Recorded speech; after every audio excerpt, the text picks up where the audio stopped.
Welcome to another Connecting the Community podcast. I am Marge Andre, the host of this podcast, where I talk, for the most part, to people doing good things in and around Richmond Hill. For this podcast, I will be talking with Franz Hartmann from Alliance for a Liveable Ontario. He's been on this podcast before. We had talked about the 5 Ways Home campaign. Now there's a new campaign, Roadmap for Municipalities. It's in anticipation of this fall's municipal election. And that is what we'll focus on for this podcast. So welcome back, friends. And we're just going to welcome you back from a European holiday. Yes. Did you learn anything when you were about building better communities over in Europe? My goodness, Marge, I went to a number of different European cities, some of them capitals, and time again, I saw what was there and said, why aren't we doing this in Ontario? So yeah, a lot of communities that are very livable, they're walkable. Everything that people need is within a few minutes walk. It's beautiful. It's full of energy. There's a vibrancy. The good news from coming back from Europe is that we know what we need to do. We just now need to figure out how to, or not figure out how to do it. We just need to convince the decision makers to do it. Can you refresh our memories? What is Alliance for a Liveable Ontario? It's an alliance of organizations and individuals from across Southern Ontario. It includes environmentalists, housing activists, farmers, land use planners, community groups, residents organizations, groups from all different walks of life who've come together, and they want to preserve Ontario's very precious farmland, preserve ecological spaces that provide a lot of ecosystem services that we rely on. And they also want to build housing that people can afford and need. And the good news is we all agree we do not need to sacrifice our farmland and natural areas to build housing. That's not how it has to be.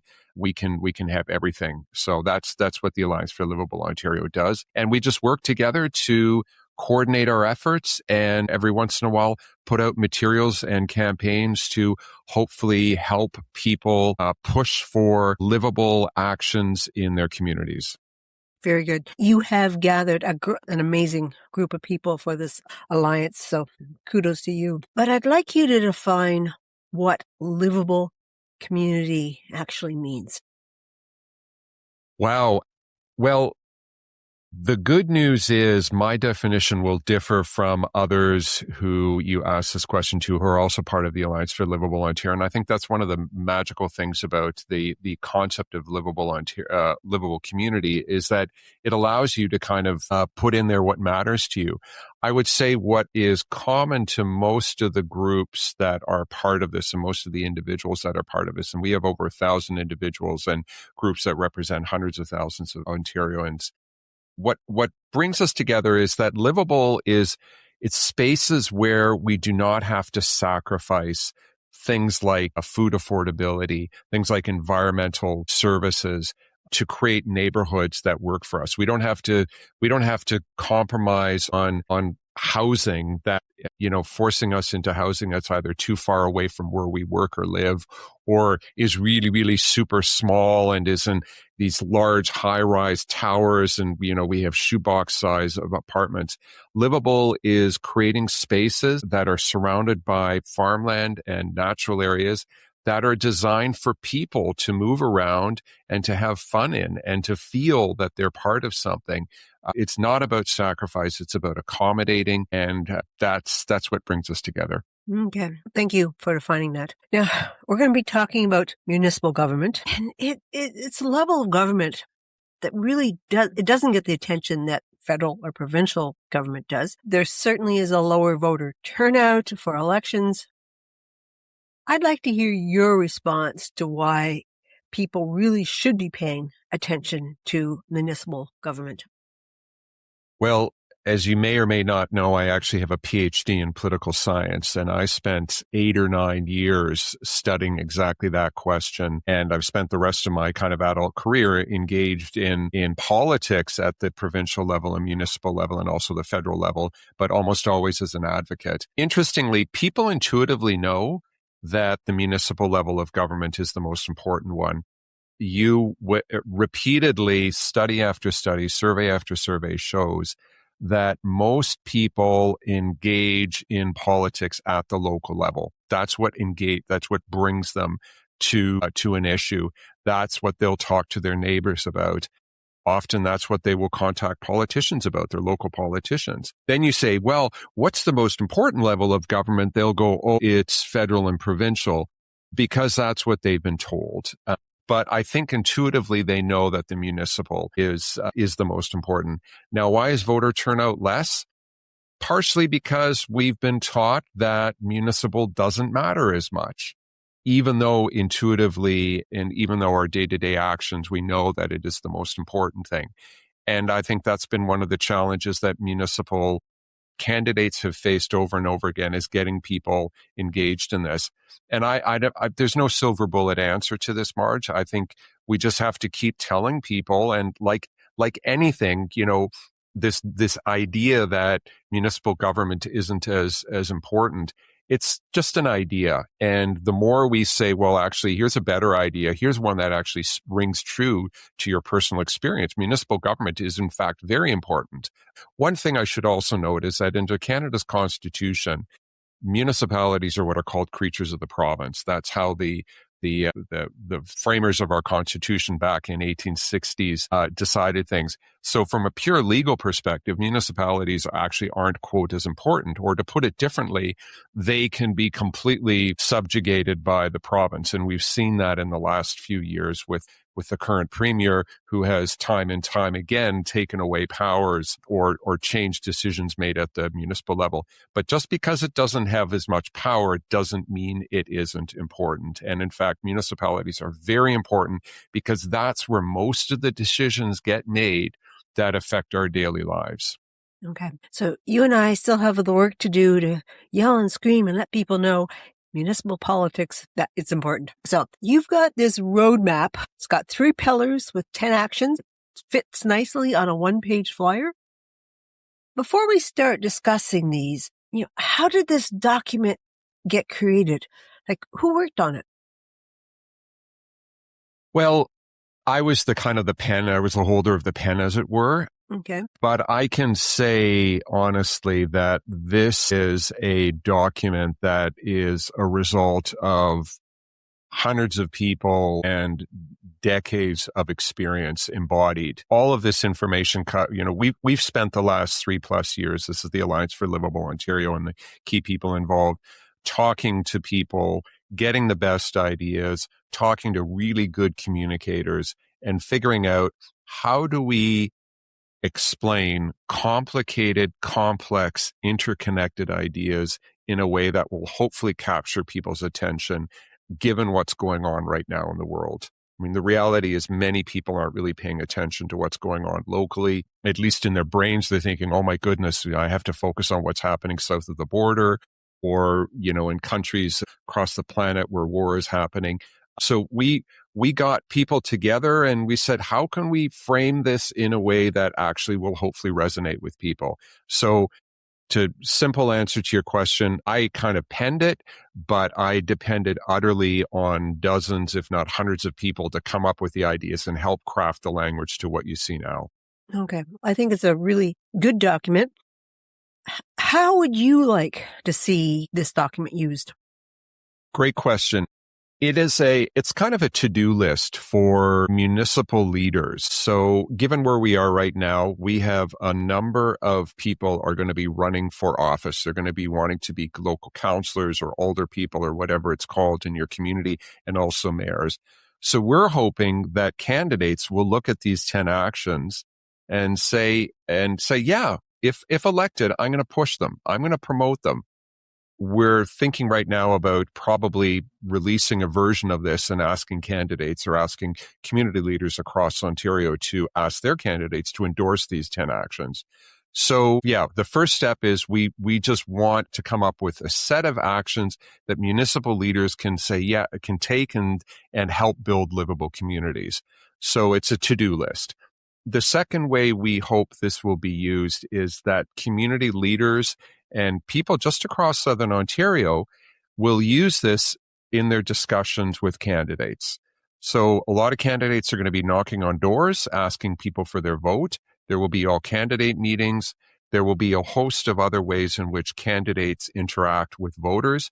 And we hope that these actions will be in the hands of voters and that voters will say to candidates, what do you think about these these 10 actions? Will you support them? So it's a concise way of describing and putting together a whole bunch of complex ideas that we hope will be endorsed. And then once candidates have become are elected and new councils can look at these 10 actions and say, here's a to-do list for the next few years.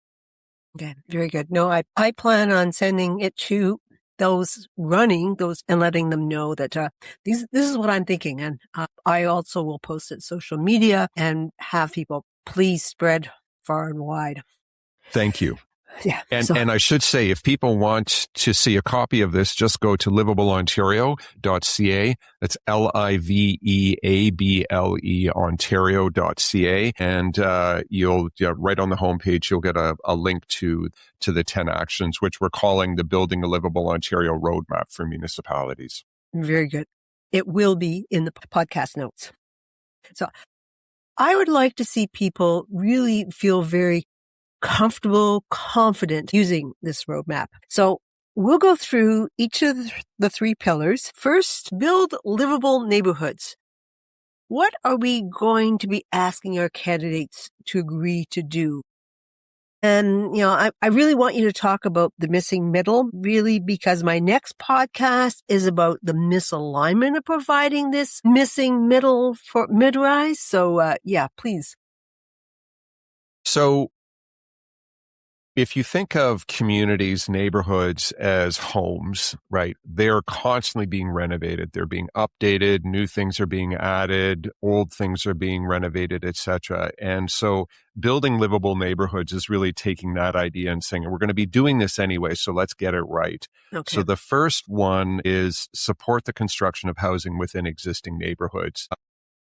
Too often, and our current provincial government is very guilty of this, is they've changed laws and made it easy to build big housing outside of existing what are called urban boundaries, city limits, right?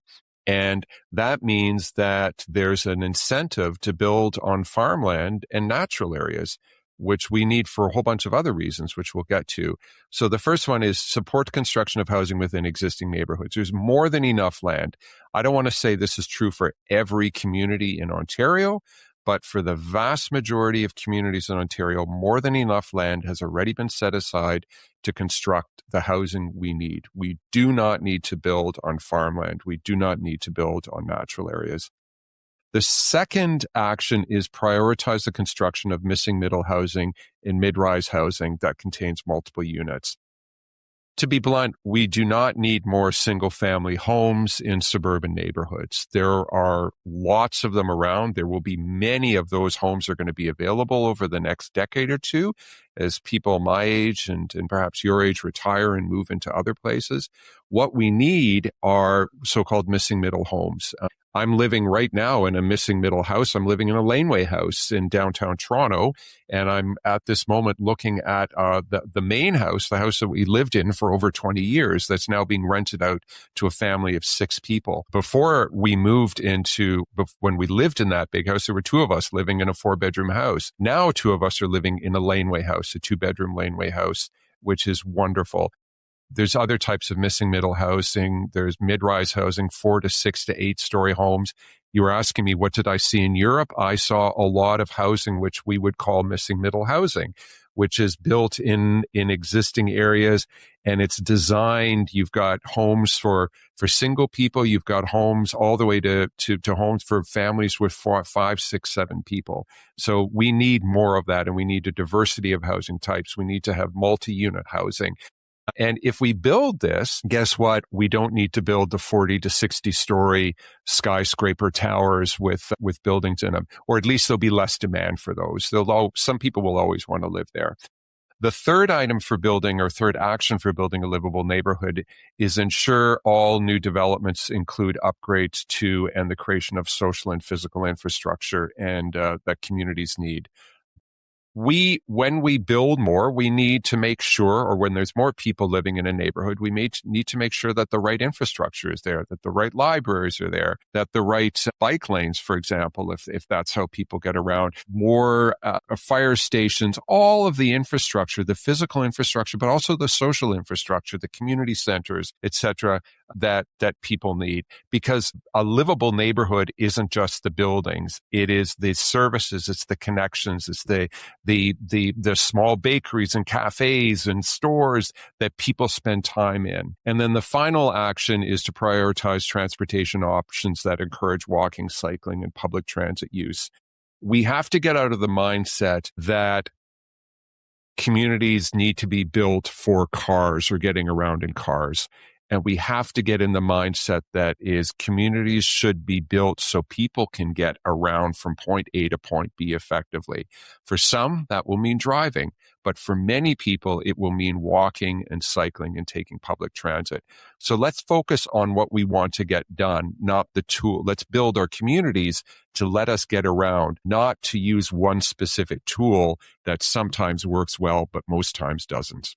Yeah, it's that point about not using a car in Richmond Hill is something I'm often confronted with. It's like, how do you take your two kids to hockey practice on public transit? And Sure. There are lots of issues like that. And I'll just touch on that. It's not something you can do overnight, right? Yes. To turn Richmond Hill into a place, or to turn neighborhoods within Richmond Hill into places where car dependency is, or you don't need a car, that's going to take a generation or two. Yeah. And you start small. You start by, making sure that the downtown core is made as easy as possible for people to get around. You do missing middle housing in neighborhoods so that you get a critical mass, a density of people so that it becomes viable to have a bus there, right? And it's all these small incremental things. And I guess the other thing that I learned in Europe is that we have to stop thinking about cities as, 5 or 10 years down the road. Cities, really wonderful cities, they've been around for hundreds and in some instances thousands of years. And the reason they're successful is that people understand, I am doing something for the future. I am helping build something that my grandchildren will be able to benefit from. And building transportation options that don't require cars, you're not going to see the benefit of it in 10 or 15 years, but your children and grandchildren will. Yeah. Okay. Well said. Now, pillar 2, safeguard food and water security. Yeah, I believe Richmond Hillers pride themselves in having a real abundance of green space, natural areas. We boast we're a tree city, bird-friendly city. The United Nations University Institute for Water, Environment, and Health has their headquarters here. So what should we be asking our candidates to do in terms of safeguarding food and water security?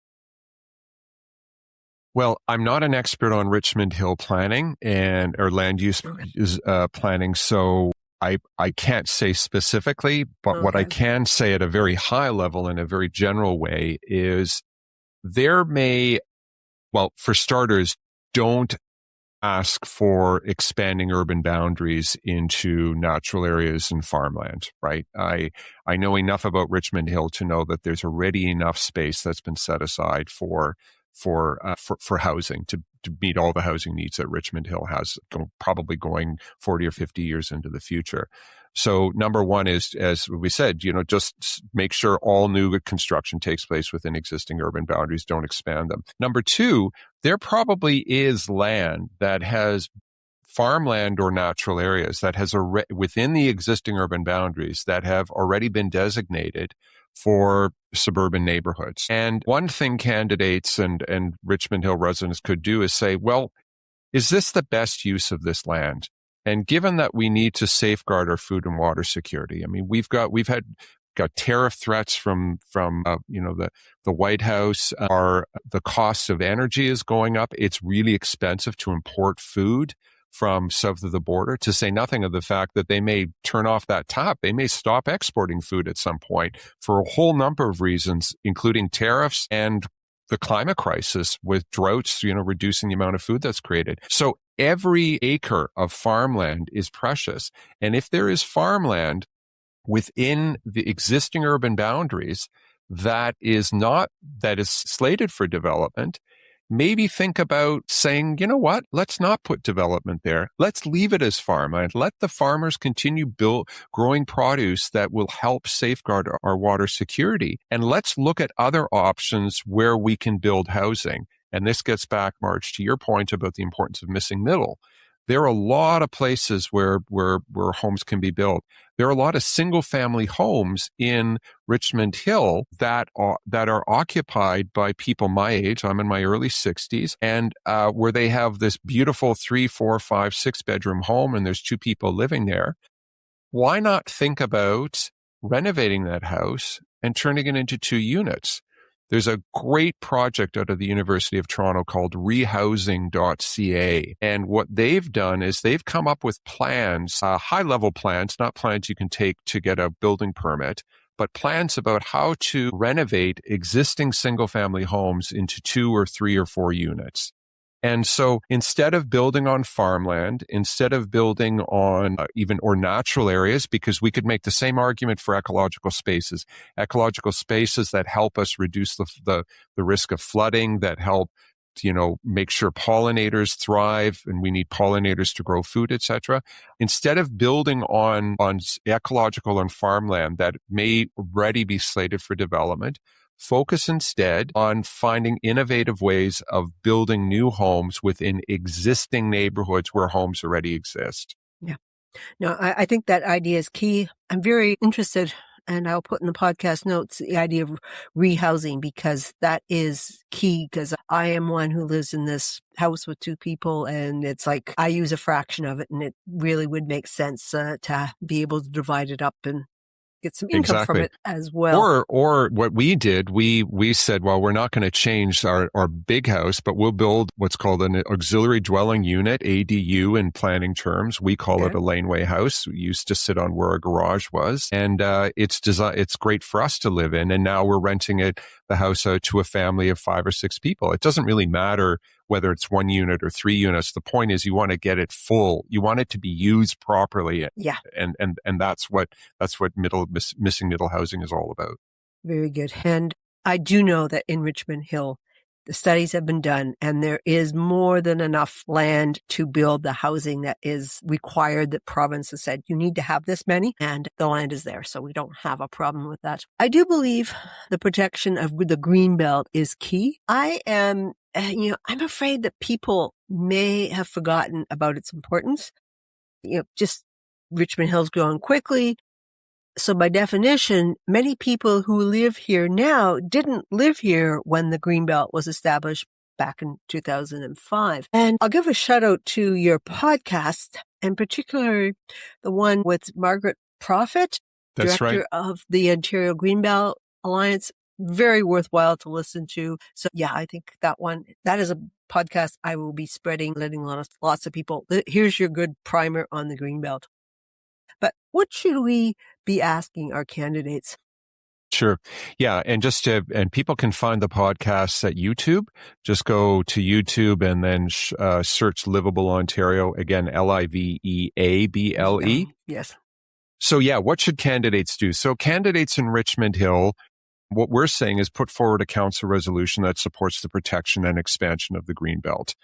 There are some groups and individuals, and Margaret talks about this in the podcast, who would like nothing more than to get the province to open up the Greenbelt to sprawl. And that would be absolutely devastating, not just to the people who live close to those lands, but also to most Southern Ontarians, because we rely heavily on the Greenbelt for for food and also for a whole bunch of ecological services, which are worth in the tens of billions of dollars annually. The best thing that Richmond Hill Council could do is pass a resolution, and there are sample resolutions at the Ontario Greenbelt Alliance website that says, okay, province, we value the Greenbelt. We want to keep it protected. And we also think it needs to be expanded because the Greenbelt is not big enough.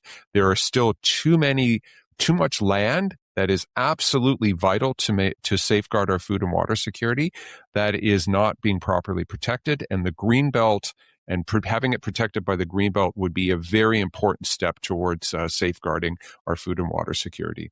Yeah. Okay, let's go on to the third pillar, making housing affordable. Hot topic. There are 3 points for this pillar, and there is an emphasis on supporting the creation of nonprofit housing. Can you speak to that? Sure. So most people don't know much about nonprofit housing. And in fact, just to plug the podcast again, a week Sunday, so that's some end of June, we will be releasing a podcast featuring Celia Chandler. She's a housing activist, and she's going to be talking about that. There's a big misconception about what nonprofit housing is. Most people think it's what is known as kind of social housing, government-owned housing. That's just part of the picture. Nonprofit housing is a code for housing that is run by organizations not to make money, but to provide housing service. And it's also known as non-market housing, a whole bunch of different ways of doing it. Housing cooperatives are part of that. I'm sure in Richmond Hill, there's nonprofit housing providers. Sometimes they're religious organizations. Sometimes they're community groups. And it's housing that is run to provide housing, but it's not to make money, right? And that's what for-profit housing is. Now, in the OECD countries, that's the Organization for Economic Cooperation and Development, these are countries from across the globe who kind of collaborate on data collection and a whole bunch of other things. If you think of all in any OECD country, and Canada is one of them, there's so much housing out there, and the percentage of non-market housing on average in OECD countries is 7%. So 7% of the housing is nonprofit on average. In Canada, it's 3.5%. So we are half of the OECD average. And to get us to the 7% average, we would have to build over 600,000 new units or convert, right? Somehow or another get those units. Now, why is this important? Well, because the vast majority of housing that's on the market is for profit. And as we've seen here in Southern Ontario, the cost of buying housing and the cost of renting has gone way, way up, much faster than any increase in salaries and wages, etc.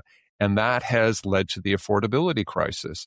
And for people who are very poor, it has more and more frequently meant they can no longer live. They can't pay the rent, so they're on the street. And that's why we have a much larger homeless population. For people who are in so-called middle-class families, it means that a much higher percentage of the rent or the mortgage costs are going towards housing. This is great news for the companies and for landlords and for-profit landlords who, make billions off of this. It's not great news for the vast majority of us. And so the best way to help reduce the cost of housing is by supporting the construction and expansion of nonprofit housing. And thankfully, the federal government has, after 30 years of not investing in nonprofit housing, has begun to start doing that again, but they still have a long way to go before we get those 600,000 units built that we need just to get us to the OECD average. Yeah, and definitely, I think more certainly could be built and they would not be empty. Now, in terms of affordable housing, two of my concerns are that, one, there's just so many building of what I call shoebox units with nothing there for a family. And secondly, this whole concept of the financialization of home. Are there reasons that these two concerns are not explicitly part of the roadmap for municipalities? Well, because if I were to say, financialization of housing, I can't even say the phrase. Most people's eyes would glaze over and they would click away, right? And it doesn't speak to their reality. What does speak to their reality, of course, is the shoebox housing, because we do have heard over and over again that, housing, we've got inappropriate size housing. And that's why, you got to think of these 10 actions as kind of they're all related. If we go back to the building livable neighborhoods, prioritize the construction of missing middle housing and mid-rise housing, that's all about building housing that's appropriately sized, right? Shoebox size housing is not appropriately sized. And instead of leading with the negative, we decided let's lead with the positive. And affordable housing operated by nonprofit housing providers, when nonprofit housing providers, and what we're suggesting is that the provincial and federal governments set aside provincial and federal lands to nonprofit housing providers, who then work with private developers, right, builders, and say, okay, let's build the housing. These nonprofit housing providers, their decision about how big the unit should be is not going to be based on how can we maximize profits. It's going to be based on what do people need. Now, they can't, there's not endless amounts of money. So everybody wants to have an indoor swimming pool. Well, sorry, no, not going to happen. But by having the nonprofit housing sector be the ones who decide what gets built, how big the units build, the chances of them getting it right, of building the right size of housing and the right type of housing, is much greater than what we've seen in the last 30 years. For example, in Toronto, I'm living in downtown Toronto, there's condo towers all over the place. The reason we have condo towers with these really small postage size units in them is that the condo developers said, who's buying our units? Well, they were investors. And the investors were saying, how can we make the most amount of money per dollar invested? Well, we'll build these shoebox size units because that's how we can make the most money. And so the developers said, okay, if that's what the investors want, that's what we're going to build. Yeah. So by supporting nonprofit, non-market housing, and by supporting nonprofit housing providers being the ones who are in the driver's seat deciding this, we're going to get past that. And hopefully that will build then the diversity of housing units that we need to reflect what people actually need, and not what's best for making money for those with too much money already. Yeah, definitely. Yeah. Well, I think we'll think about financialization to never have another discussion on that. But I do think it's an issue, but it's a complicated one.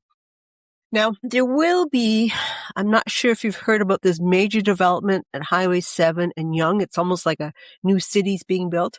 Transit hub, forecast of about 50,000 people, give or take 20,000. Lots of offices as well as residential units. So what sort of questions should the councillors or candidates for that area be asked? A great question, Marge. And again, I don't know the specifics of that development, so I can't speak to that, but I can speak to kind of, instead of talking at 20,000 feet, I'm going to talk at 50,000 feet. Okay. Those sort of developments have been proposed in many different places. In some places, they're absolutely the best development. So, for example, in my neighborhood, I live near Bloor and Dufferin. There is a huge development that's almost complete now.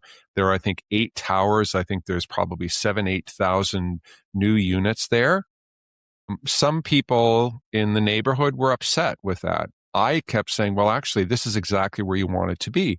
It's right at a subway. There's retail all around. There's lots of services. We have the infrastructure. It's perfectly situated.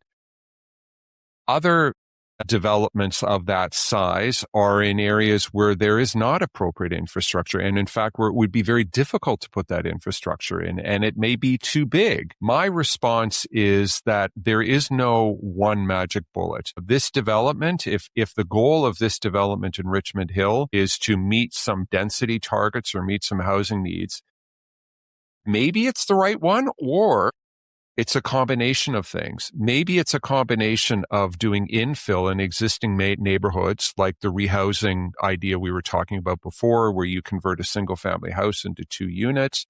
Maybe if you did that in a whole bunch of neighborhoods across Richmond Hill, you could meet a good portion of a housing demand, and therefore you don't need as big a development, right? Instead of having, and I don't know about this one development, let's say it's got 7 towers at 45 stories. Maybe if you did missing middle housing across Richmond Hill, those 45-story towers could be reduced to 30-story towers or 25-story towers. But the point is, we don't need to focus all of our housing in one space. We need to make sure it's spread out. But if we are going to put a lot of housing in a particular space, it should be in a space where existing infrastructure exists, or it makes sense for new infrastructure to be developed. So I guess the simple answer to your question is this the best way to get all the housing that we need? Or how much have we explored doing missing middle housing and infill housing within existing residential neighborhoods? That needs to be part of the equation. It can't just be building new towers. Yeah, definitely. Well, this is at a hub for transit, and the subway is supposed to be there. So there's potential that it does have a lot of that infrastructure, but I do want to see library, schools thought about as well, and make it again a good community.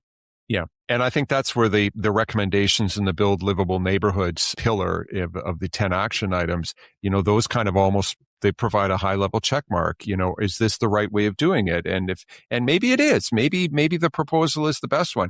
In my experience, you can always do things better. And in my experience, there's too often councils think that, okay, we're going to put all the housing that we need in this one space, and then we're not going to change anything anywhere else. And well, that's a problem, right? Because neighborhoods need to evolve. We need to get more housing within existing neighborhoods in an appropriate fashion. Yep.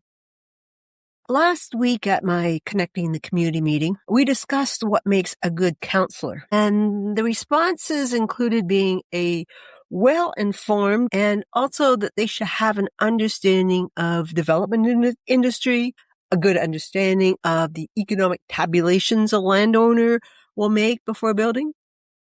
A municipality cannot make a builder build. Can you comment on this? Yeah, I think this is one of the sad realities that has emerged from the discussions we've had about the housing crisis. Most people, for very understandable reasons, really don't understand how housing gets built in Ontario. And in fact, I'll refer people again to the Building Liveable Ontario podcast at YouTube. We have a great interview with Kevin Eby, who used to be the former director of community planning for the region of Waterloo, who provides a really good primer on how land use planning works and how housing gets built.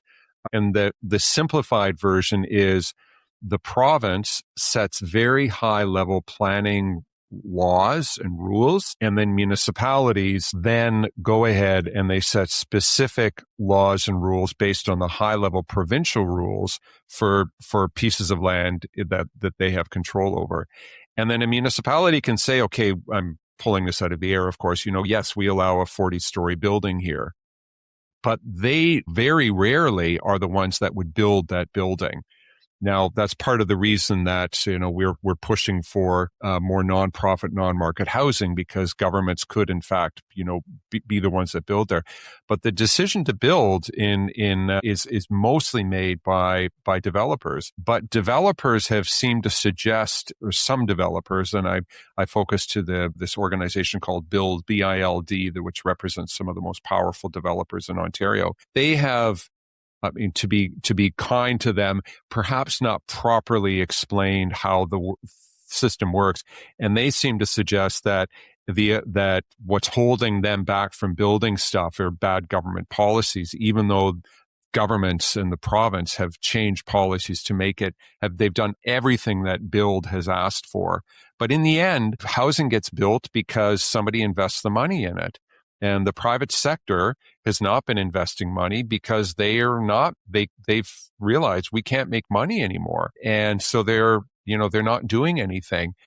Now, could we get rid of every planning law and every environmental law and just, make it as easy as possible for developers? Would that solve it? No, because that's what we've been doing for the last 8 or 9 years in Ontario. And housing starts have only gone down. If we want housing built, A, we have to have the right rules in place, but B, we need government to get involved again in financing the construction of housing, like they did in the 70s in building nonprofit housing. And instead of putting money into the hands of private sector developers to help them make their profits, that money can be invested in nonprofits hiring on private builders to build the housing, right? But the government makes the rules. Developers, either private or public, build the housing. And if you want to be upset at government, be upset at the rules that they make or don't make. But you can't blame them for not building, because that's not been their role. Yeah.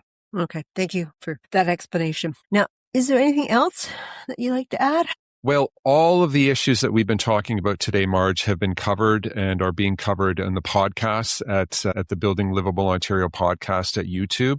We've got interviews with, I think by the end of June, we'll have 10 or 11 up there or posted. These are interviews, are also video. So if you want to see my face, you can see it there. And we got some good graphics, but you can learn all about these issues there and from experts. And it's I think the podcasts are useful in providing some background.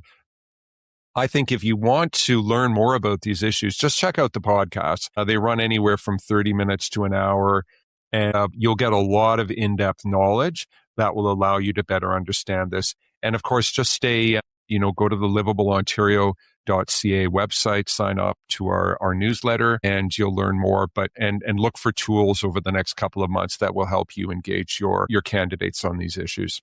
Okay, very good. Yeah, I certainly will endorse the podcast. I've listened to them audio only when I'm out gardening or making dinner, so you could do that.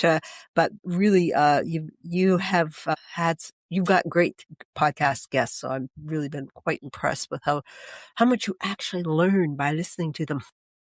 That's exactly what we want to hear. And to be clear, as you know from doing podcasts, it's all about having the right guests and just creating the opportunity for them to pass on their knowledge. And that's all that you're doing. That's what I'm doing. And it's a lot of fun learning. Yeah, it definitely is. Well, I've asked you a lot of questions. I'm just going to ask you one more fun one. If you had a magic wand and could make the world a little better, what is one thing you would do? I've been thinking quite a bit about that because I knew you were going to ask me this. And here's my answer. We, as I would say, people in Ontario, Canadians perhaps even, and I want to say people across the planet, but I don't know enough of them to be able to say it works. But we have gotten used to focusing on all the crap that's out there. And there's a lot of crap. There are a lot of terrible things happening in the world, and we should not ignore them, and we should work hard to stop that from happening.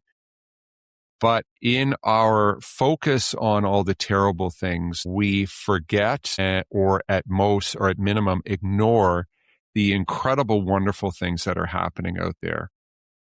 People are great. They're kind. They're innovative. They work together really well. And we need to, if I had a magic wand, it would be to get people to focus on the 90% of wonderful things that are going on out there instead of just on the 10%. And again, this is not to say, we should ignore all the bad things. It's to say, you know what? We can accomplish a lot when we work together. And look at all of these examples. And as I think you know from your incredibly good work, when people feel that they're part of something bigger and better and inspired, magic happens. Yep. And we just need to remind ourselves that a lot of that magic is happening. We just need to look for it. And my magic wand would help us look for it. Okay, nicely said. Well, thank you, Franz, for taking the time to do this podcast. It's been a real pleasure talking with you. Marge, thank you so much for inviting me and for doing all of your great work. You're part of that magic that we need to pay attention, more of us need to pay attention to.